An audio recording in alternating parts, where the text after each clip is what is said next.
जब आर्य समाज की बात आई तो आपके मन में प्रश्न उठ सकता है कि शायद आर्य समाज मंदिर को कहा जा रहा हो, पर याद रखना मंदिर आर्य समाज का हो, शिवजी का हो, देवी का हो, बोलो कोई फर्क नहीं पड़ता। वहां आप बैठ करके हवन कर लो, मूर्ति की पूजा कर लो या नमाज पढ़ लो, बोलो जगह पर कोई अंतर नहीं आता। आर्य समाज किसी भवन का नाम नहीं है, बल्कि आर्य समाज है कर्तव्यों का पालन करने वाले आर्यों का नाम। आर्य कहते हैं श्रेष्ठ को, समाज कहते हैं समूह को, और एक आक्षेप लगाया जाता है आर्य समाजियों के ऊपर। मैं जो बहनें बैठी हैं विशेष करके वो ध्यान से सुनना। जब हमने पूछा आर्य समाज का सत्संग हो रहा है क्यों नहीं जा रही हो, तो उत्तर मिलता है कि हम इसलिए नहीं जाते क्योंकि आर्य समाजी खंडन करते हैं। ऐसा आपने भी सुना होगा बहनों। अच्छा एक बात बताओ, आप मेरे से जुड़ेंगे जो नौजवान बैठे हैं, जो मेरी बहनें बैठी, अच्छा खंडन किसको कहते हैं? खंड किसको कहते हैं? तोड़ने को कहते हैं ना। खंड खंड कर दिया, विभाजित कर दिया, बोले तोड़ने को कहते हैं। मैं आप लोगों से जिसके मन में ऐसी विचारधारा है, ऐसी भ्रांति है, उससे पूछना चाहती हूँ कि किसी के मन में ऐसी बात है कि आर्य समाजी खंडन करते हैं, तो कोई एक ऐसा उदाहरण मेरे समक्ष ला करके खड़ा कर दीजिए कि जब किसी आर्य समाज के कार्यकर्ता ने, आर्य समाज के प्रधानमंत्री या अन्य किसी कोषाध्यक्ष ने, आर्य समाज के उपदेशक ने, पुरोहित ने, भजनोपदेशक ने किसी मंदिर और किसी मूर्ति को बोलो तोड़ा हो, कोई उदाहरण हो तो बताइए। तोड़ने को कहते हैं ना खंडन। किसी मूर्ति को तोड़ा हो किसी आर्य समाजी ने, तो जरा एक उदाहरण ला करके खड़ा कर दीजिए। ऐ लोगों, जब मंदिर के दरवाजों पर ताले लगा दिए थे विधर्मियों ने, तो आर्य समाज के लोगों ने अपना सीना मंदिर के दरवाजों के समक्ष ले जाकर के खड़ा कर दिया था।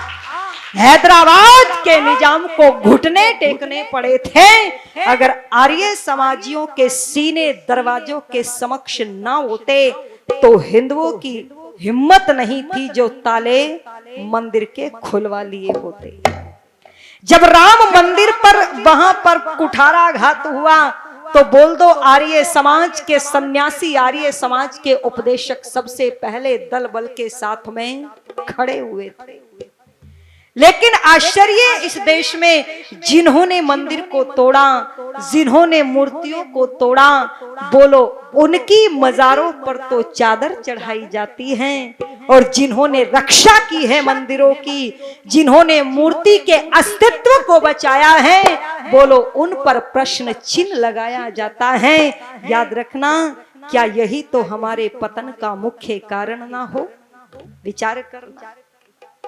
अरे जिस अलाउद्दीन खिलजी, जिस सोमनाथ के मंदिर की बात हो रही थी, मोहम्मद गोरी की बात हो रही थी, जिस बख्तियार खिलजी ने नालंदा विश्वविद्यालय को 6 महीने तक इतिहास के पन्नों को फाड़ फाड़ करके गर्म पानी कर करके जला दिया, बोलो आज उसकी चर्चा नहीं होती।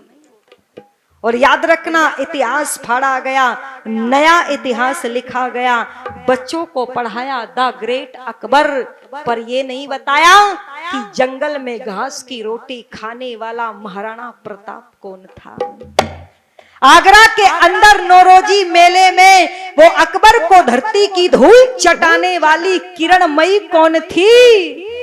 अरे वो महारानी पद्मिनी कौन थी, जो चिता के अंदर अकेली नहीं 14,000 रानियों के साथ में जोहर कर देती है। और जब अलाउद्दीन खिलजी दौड़ करके जाता है, बूढ़ी माँ बैठी है, जाकर के पूछता है, बुढ़िया पद्मिनी कहाँ चली गई? धरती से रेत उठा करके हवा में उड़ा दिया माँ ने। समझ गया, फिर क्रोध में भर करके पूछा, बुढ़िया क्या जाते वक्त पद्मिनी ने मेरे लिए कोई संदेश छोड़ा था? तो कहती है, अरे खिलजी दीवार पर कुछ लिख रही थी पद्मिनी, जाकर के देख ले। और इतना कह करके वो बूढ़ी माँ भी बहनों उस अग्नि कुंड में कूद करके प्राण त्याग देती है। वो खिलजी जिसकी मजारों पर लोग चादरें चढ़ाते हैं, वो खिलजी जब दीवार के पास जाकर के देखता है, भारत की नारी लिख करके जाती है, और क्या लिख रही थी? ये था इतिहास, ये था गौरव मेरे देश का। वो कहती है कि अरे सुनकर के संदेश अलाउद्दीन बादशाह का, ये सुनकर के संदेश अलाउद्दीन बादशाह का, ये पद्मनी के लोचनों में छाई अरुणाई है। मारे मारे जोश रोश के फुंकार उठी नागिन सी, नीच ये क्या मन में समाई है। वीर अक्षतराणी उसी वंश की हूं मैं, वीरता जिसकी परंपरा में छाई है, और 7 जन्म में भी तू पद्मनी को पा नहीं सकता, क्योंकि शेर की खुराक कभी कुत्ते ने नहीं खाई है, और पद्मनी जैसी सूरत को तू खिलजी पा नहीं सकता, और ये भोजन है शेर का, तू कुत्ता खा नहीं सकता। ये था भारत का इतिहास, ये था भारत की नारी का गौरव। बोलो, जिन्होंने इस प्रकार से इस राष्ट्र के स्वाभिमान को बचाया है, उनकी चर्चा नहीं होती। आपने सुना महाराणा प्रताप ने घास की रोटी खाई, लोगों सुन लेना। महाराणा प्रताप के वंशज केवल महाराणा प्रताप का फोटो लगाने से नहीं बनते। महाराणा प्रताप ने घास की रोटी खाई लोगों, पर जंगल में भूखे मरने के बाद भी महाराणा प्रताप ने किसी जानवर को मार करके उसका मांस नहीं खाया। अच्छा, पूछ लूं आपसे, आप नौजवानों से पूछ लेती हूं आज, यदि महाराणा प्रताप उस समय जंगली जानवर को मार करके खा लेता तो बोलो कोई आपत्ति तो नहीं थी ना? अरे आप भी समर्थन कर सकते हैं, भूखा मरता तो क्या नहीं करता, राष्ट्र के लिए लड़ रहा था। अगर सामर्थ्य नहीं होगी शरीर में तो युद्ध कैसे करेगा? पर घटना आती है कि घास की रोटी खा सकता था, पर मांस की बोटी नहीं खा सकता था। ये था मेरे देश का अतीत।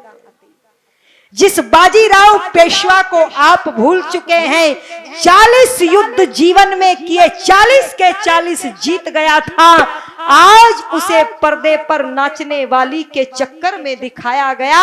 अपनी पत्नी को ठुकरा करके वो नाचने वाली के पीछे चल पड़ा। बोलो, याद रखना, ये गौरव मेरे देश का नहीं था। ऐ लोगों, सबसे पहले मैं फिर से वही बात कहूंगी, आर्य समाज को इसलिए जगाना पड़ता है क्योंकि पंडित मदन मोहन मालवीय जी इलाहाबाद कुंभ के मेले में हुंकार भर रहे थे, ऐ आर्यो तुम दौड़ते रहना, तुम दौड़ोगे तो हिंदू चलेगा। आर्यो तुम चले तो हिंदू खड़ा हो जाएगा, और तुम खड़े हो गए हिंदू बैठ जाएगा, और तुम बैठ गए हिंदू लेट जाएगा, और तुम लेट गए हिंदू सो जाएगा। आर्यो यदि तुम सो गए तो याद रखना हिंदू मर जाएगा। फिर कोई हिंदू नाम की चिड़िया को जानने वाला नहीं।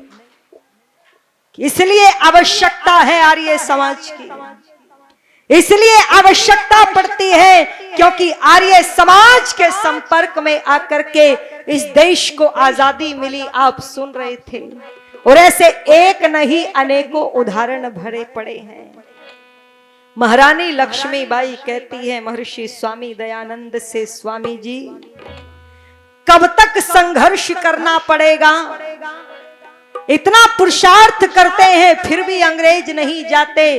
तो ऋषि कहते हैं, बेटा तेरे जैसी बहादुर 100 बेटियां तैयार होकर के खड़ी हो जाए और 100 वर्षों तक संघर्ष करे, तब जाकर के अंग्रेज इस देश की जड़ों को छोड़ करके जाएगा। महारानी लक्ष्मीबाई पूछती है, स्वामी जी इतना पुरुषार्थ लेकिन क्यों? क्या हमारे पुरुषार्थ में कोई कमी है? तो स्वामी जी कहते हैं, नहीं, पुरुषार्थ में कमी नहीं, पर जब देश का राजा विलासी हो जाए और मंदिर का पुजारी स्वार्थी हो जाए, फिर देश आजाद नहीं गुलाम हुआ करता है।